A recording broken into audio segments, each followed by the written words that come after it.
नमस्कार, मैं Suryansh Yadav news 6 network पर आपका एक बार फिर स्वागत कर रहा हूं, खैर मकदम कर रहा हूं, अभिनंदन कर रहा हूं। हम यूपीएससी भवन के ठीक सामने हैं और इस समय यहां यूपीएससी सीएससी के इंटरव्यू चल रहे हैं। एक और पर्सनैलिटी, एक और व्यक्तित्व हमारे साथ है। आइए उनके बारे में कुछ जान लेते हैं, कुछ समझ लेते हैं। सर, सबसे पहले इंटरव्यू के लिए बहुत बधाई आपको। Thank you. सबसे पहले मैं चाहूँगा कि हम आपके बारे में क्या जान सकते हैं, क्या समझ सकते हैं। मैं हरियाणा हिसार से हूँ और ग्रेजुएशन मेरा साइंसेस बीएससी में है। उसके बाद मैंने एमए इंग्लिश किया, ऑप्शनल मेरा सोशियोलॉजी था। थर्ड अटेम्प्ट, फर्स्ट इंटरव्यू और मेंस इससे पहले 2 बार लिखा है। कैसा रहा आपका इंटरव्यू, अगर मैं यूँ पूछ पाऊँ? मेरी तरफ से तो बहुत अच्छा रहा, बाकी मार्क्स बताएंगे कैसा रहा। अच्छा, जब आप इंटरव्यू हॉल में जा रहे थे, होता यही है कि चाहे हम कितने भी तैयार होके जाएं, एक संशय रहता है, एक मन में एक डर रहता है, वो धक धक वाली बात दिल में होती है। आपके अंदर वो कितना धक धक थी तो कैसी, और नहीं थी तो क्यों? नेचुरल फियर एक बहुत हल्की सी टेंडेंसी में रहता है, पर उसको रोकने का बड़ा अच्छा तरीका है कि पानी पियो। तो अंदर बहुत सारा पानी पिया मैंने उससे पहले, तो मेरे सारे इमोशंस और सारा जो एंग्जाइटी थी वो बिल्कुल काम रही उससे। अच्छा, जब आप अंदर गए तो पहला सवाल अगर आप रिकॉल कर पाएँ जो बोर्ड ने आपसे पूछा। घुसते ही उन्होंने बोला कि आपका सूट बहुत अच्छा है और इसका थ्रेड काउंट क्या है और कितने जीएसएम का कपड़ा है। अच्छा, शुरुआत अच्छी हो गई सर। वास्तव में हमारा इंटरव्यू किस चीज़ पर ज़्यादा आधारित रहा? क्या हमने डेफ से रिलेटेड ज़्यादा सवाल फेस किए हैं, करंट अफेयर्स उधर ज़्यादा रहा, या फिर आपके ऑप्शनल से रिलेटेड ज़्यादा सवाल हुए? अगर मैं इस तरफ थोड़ा आपका ध्यान आकर्षित करा पाऊँ। मेरा डेफ असल में बहुत ज़्यादा वाइब्रेंट है, अलग अलग सब्जेक्ट्स मैंने पढ़े हैं, बड़ा हॉलिस्टिक सा मल्टी डिसिप्लिनरी रहा है। तो उन्होंने सभी सब्जेक्ट्स के बारे में बात की। मेरे डेफ में इंग्लिश लिटरेचर है, बीएससी साइंसेज है, सोशियोलॉजी की बात की उन्होंने, एनसीसी की बात की, फोटोग्राफी की बात की, मोटिवेटिंग अदर्स की बात की। तो जो डेफ था उन्होंने पूरा कवर किया A to Z। अच्छा, अब मैं वहाँ आ जाता हूँ जहाँ से आपकी इस यूपीएससी यात्रा की शुरुआत हुई है। थोड़ा मुझे बताइए, किसने कहा कि भाई आपको उधर जाना है, आप उसके लिए बने हैं, और चलिए इस यात्रा पर निकल लेते हैं। ग्रेजुएशन तक मेरा आर्मी में जाने का मोटिव था। उसके बाद सिविल सर्विसेज की तरफ मेरी मदर ने मुझे मोटिवेट किया और सारा उन्होंने बताया। She is the main reason why I am here and this is for her that I am doing this. माता जी को समर्पित है, और मैं दर्शकों को बताऊं कि माता जी यहीं पे हमारे पास हमारे साथ आशीर्वाद देने के लिए हैं। उस फ्रेम में मैं दिखाऊंगा उन्हें। तो खैर, मैं आगे बढ़ता हूं सर। प्रीलिम्स आजकल बच्चों के लिए, एस्पिरेंट्स के लिए बहुत बड़ी समस्या हो गया है। ऐसा लगता है कि शायद प्रीलिम्स निकल गया तो मेंस उतनी बड़ी चुनौती नहीं है, मतलब ये एक धारणा है। सबसे पहले आपने उसकी तैयारी कैसे की है, अगर थोड़ा आप बता पाओ। चुनौती तो प्रीलिम्स में है, क्योंकि सबसे ज़्यादा फिल्टरिंग प्रीलिम्स में होती है। उसके बाद मेंस भी इक्वली टफ है। इंटरव्यू थोड़ा सा रिलैक्स्ड रहता है तैयारी के पॉइंट ऑफ व्यू से, बट अगेन उसमें भी पढ़ते रहना पड़ता है। It is complete cycle, you have to keep on studying every day. और रिगार्डिंग प्रीलिम्स की तैयारी कैसे करें, तो मेरा सिर्फ एक ही सजेशन है कि न्यूज़पेपर कभी मत छोड़ें। Newspaper is something which will get you through the interviews even.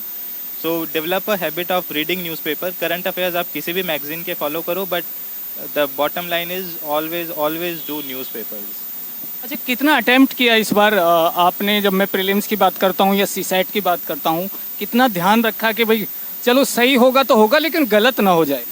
इस चीज़ को बड़ा ध्यान रखना पड़ता है, क्योंकि अभी पैटर्न प्रीलिम्स का चेंज हो गया है, तो बहुत ज़्यादा आप उसमें गेसवर्क काम नहीं आ रहा है। तो प्रीलिम्स में मेरा ज़्यादा फोकस था एक्यूरेसी पे। तो जीएस के पेपर में मैंने 70-75 के करीब अटेम्प्ट किए थे, जिसमें बहुत अच्छा एक्यूरेसी रेट रहा था। सी सेट में भी total I think I attempted 40 questions only, जिसमें 33 में 35 मेरे सही चले गए थे। सो अच्छा, मुझे थोड़ा सा ये बताइए कि आपके जो पिछले अटेम्प्ट्स थे उनमें हम कहाँ गलतियाँ कर रहे थे, और किन पॉइंट्स पर आपने बहुत ध्यान दिया कि भाई देखिए अब तक गलतियाँ हो गई, अब नहीं करनी, अब हमारे रास्ते यूँ होंगे? जनरली पहला अटेम्प्ट तो सभी आनंद में दे देते हैं कि एक बार देख आते हैं कैसा होता है। सेकेंड अटेम्प्ट में क्लियर हुआ प्रीलिम्स और मेंस लिखा, पर उस टाइम ऑप्शनल मैथमेटिक्स था, जो कि बहुत बहुत हैवी था मेरे लिए करना।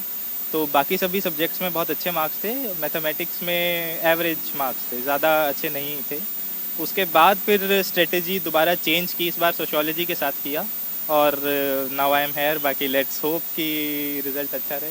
अच्छा, अभी आपका जो ऑप्शनल है वो मैथमेटिक्स ही है या आपने चेंज किया फिर? मैंने चेंज किया, अभी ऑप्शनल सोशियोलॉजी है। सोशियोलॉजी है। खैर, सोशियोलॉजी। मुझे थोड़ा इतना बता दीजिए, जब आप मेंस की तरफ जा रहे हैं प्रीलिम्स निकालने के बाद, और क्योंकि अब प्रीलिम्स बहुत दूर नहीं है, बच्चे तैयारी भी कर रहे हैं, आपने उस पर प्रकाश भी डाला है, मेंस में अगर हम प्रीलिम्स निकालने के बाद आगे जाएं तो किन चीज़ों का बहुत ध्यान रखें? सबसे पहले तो प्रेजेंस ऑफ माइंड बहुत ज़रूरी है, क्योंकि मेंस में एग्जैक्ट डिमांड ऑफ क्वेश्चन को आपको एड्रेस करना है। सेकंड चीज़, उसमें स्पीड ज़रूरी है, क्योंकि आपके पास सिर्फ 7.5 मिनट है एक आंसर लिखने के लिए। उसमें आपको सोचना है, पॉइंट को स्ट्रक्चर करना है और उसमें लिखना है। तो you have to develop a writing habit of at least 10 hours in a day. अब जैसे सुबह शाम पेपर होता था मेंस का, तो मेरी इतनी प्रैक्टिस थी कि मैं दिन में 9 घंटे बिना रुके लिख सकता हूँ। तो उस वजह से मेरा मेंस में ना तो कोई सवाल छूटा, ना कोई पेज छूटा, और आई थिंक उसका रिजल्ट मिलता है कि आप प्रैक्टिस बहुत अच्छी करें उसकी। इतना समय राइटिंग को, आंसर राइटिंग को आपने दिया, क्योंकि आपने कहा कि एक सवाल भी नहीं छूट रहा, आपने इतनी प्रैक्टिस की है, इतना अभ्यास किया है, कितना समय आप आंसर राइटिंग तो देते होंगे? इसका बैलेंस होता है, जैसे वीक में 2 या 3 टेस्ट होते थे, और टेस्ट भी मैं सुबह शाम लिखता था जैसा मेंस में होता है, बिल्कुल उसी फॉर्मेट में। और इसकी जो भी, जैसे अगर करंट अफेयर्स पढ़ रहे हैं तो उसको भी लिख लिख के पढ़ा, जो रिवीजन किया उसको भी एक कॉपी पे स्क्रिबल कर करके पढ़ते रहे, तो उससे राइटिंग हैबिट डेवलप हो गई, हैंड की मसल्स वैसी डेवलप हो गई कि हाथ थके ना, रुके ना। तो आई थिंक राइटिंग प्रैक्टिस तो आप टेस्ट दें, और उसके साथ साथ जो जनरल तैयारी है उसमें भी वैसे ही करते रहें। जी सर, मैं आपसे, क्योंकि बहुत सीरियस ये कन्वर्सेशन ना हो जाए, तो आपको पसंद क्या है? कभी कभी लगता है कि चलिए यूपीएससी तो जाना है, आईएएस तो बनना है, लेकिन ये एक और दुनिया है जिसे मैं बहुत पसंद करता हूँ। इसके अलावा तो जो हमारी दुनिया है इसको मैं बहुत पसंद करता हूँ। I like to hang out with my friends, I like to spend time with family. तो मूवीज़ देखना मुझे बहुत पसंद है, फोटोग्राफी का भी शौक़ है, साइकिलिंग का भी शौक़ है। तो जो एक नॉर्मल आम बंदा ज़िंदगी में रोज़ कर रहा होता है, मैं भी वही करता हूँ।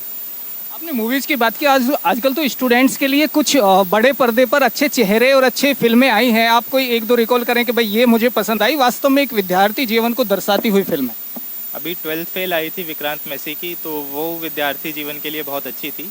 उसके अतिरिक्त अगर आपको कुछ सीखना ही है तो पॉडकास्ट आजकल बहुत अच्छा माध्यम है, यूट्यूब पॉडकास्ट। तो जो लोगों ने कुछ अचीव किया है, जो लोग किसी अथॉरिटी पे हैं, उन लोगों के अगर आप पॉडकास्ट सुने और उनसे सीखें तो वो एक बहुत अच्छा जरिया रहेगा कुछ भी नया सीखने के लिए। यही आ रहा था कि सोशल मीडिया, क्योंकि आजकल आप कितना भी चाहें उससे दूर नहीं हो सकते, समय बदल रहा है, तो आप सोशल मीडिया के कितने करीब हैं? सबसे पहले मैं अगर यूं पूछ पाऊँ।